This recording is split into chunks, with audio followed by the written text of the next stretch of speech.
시청자 여러분 안녕하십니까? 김동수입니다. 오는 4월 4일에요.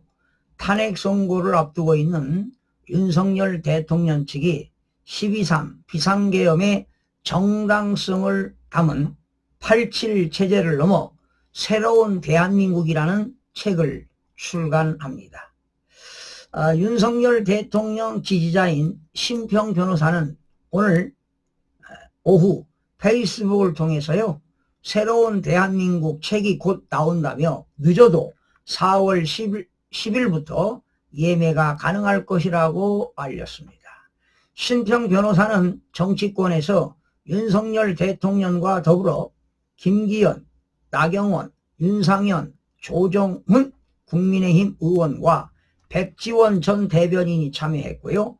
학계에서는 헌법학자인 이인호 중앙대 교수, 심규진 스페인 I2대 교수, 법조계에서는 심평 변호사와 도태우 변호사, 문화계에서는 복고일 작가, 교육계에서는 전한길 역사 강사 등 12명이 힘을 합쳐서 책을 만들었다고 전했습니다.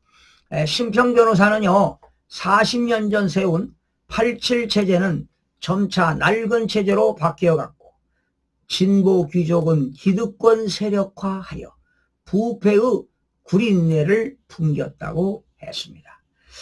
그들은 절대 친중국, 친북한의 시대착오적 자세를 벗어나지 못해 실질보다 이념을 중시하는 탓에 전체주의적 성향을 띠게 됐다며 이러한 8.7 세력이 의회의 압도적 지배뿐만 아니라 집행권까지 장악한다면 강한 경찰 권력을 구사하며 파시즘적 정치 형태로 국민 위에 군림한 것은 명약 관하라고 주장했습니다.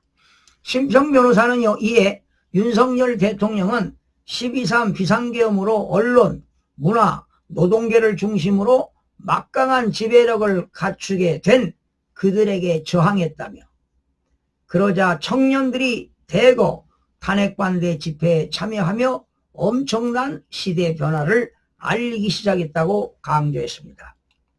이어 책에 대한 이러한 사회 변혁 운동은 점차 시민혁명으로 커갔고 이것이 추구하는 가치 질서는 곧 윤 대통령이 12.3 비상계엄으로 추구했던 그것이다며 새로운 대한민국은 바로 이 위대한 사회 변혁, 시민혁명의 과정을 기술하는 한편 역사적 정당성을 부여했다고 설명했습니다.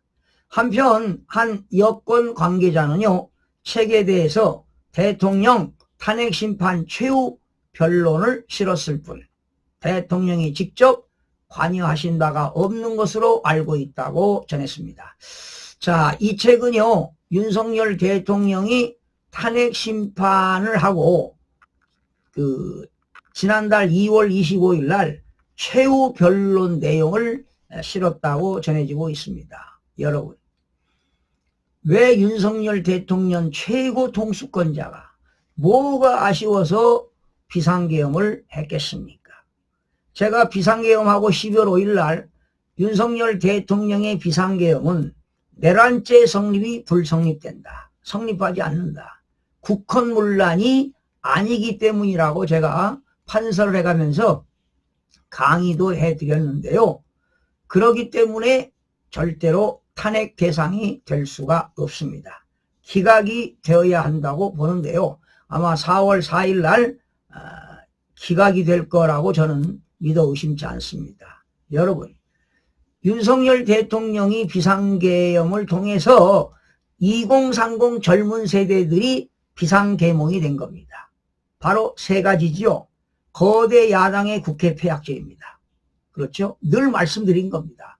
그리고 가장 우리 국민들의 참정권을 박탈당한 참정권, 주권을 찾아주기 위해서 윤석열 대통령이 그런 용감한 결단을 했다는 겁니다. 바로 부정선거의 진실을 규명하기 위해서입니다.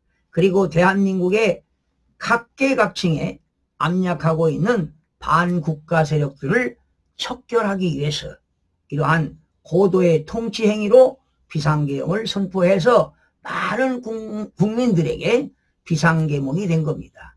그래서 2030 세대들이 아스팔트로 나온 것 아니겠습니까?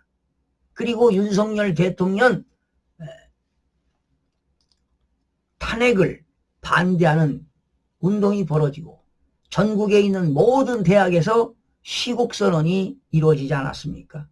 요즘 젊은 애들이 얼마나 똑똑합니까? 지금은 4차 산업혁명 시대를 사는 시대 아니겠습니까? 초연결성,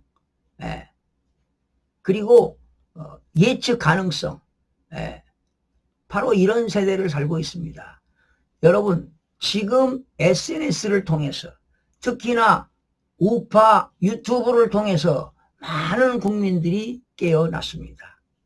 얼마 전만 해도 제가 부정선거 이야기할 때 음모론자라고 했지만 이제는 많은 국민들이 음모론자보다, 음모론자는 적어지고요, 잘 모르겠다는 사람, 음모론자와 잘 부정선거를 모르겠다는 사람보다 이제 부정선거가 확실히 있다, 부정선거를 척결해야 된다, 이런 국민들이 많아지고 있습니다. 자, 하루빨리 윤석열 대통령이 4월 4일 날 헌재에서 기각으로 대통령직에 복귀해서 국정을 안정시키겠지요. 그리고 물론 반드시 부정선거를 척결해야 됩니다. 그리고 내일은 4월 2일 날은 전국의 23곳에서 재보궐선거가 있는데요. 아무래도 이번에도 부정선거를 하지 않을까 이런 예상하는데, 내일 바로 중앙선거관리위원회가 발표하는 대로 부정선거를 했나 안 했나 또 점검하는 시간을 갖도록 하겠습니다. 내일은 부정선거를 밝히는 날을 또 기약하면서 여러분 내일 찾아뵙겠습니다. 여러분 고맙습니다.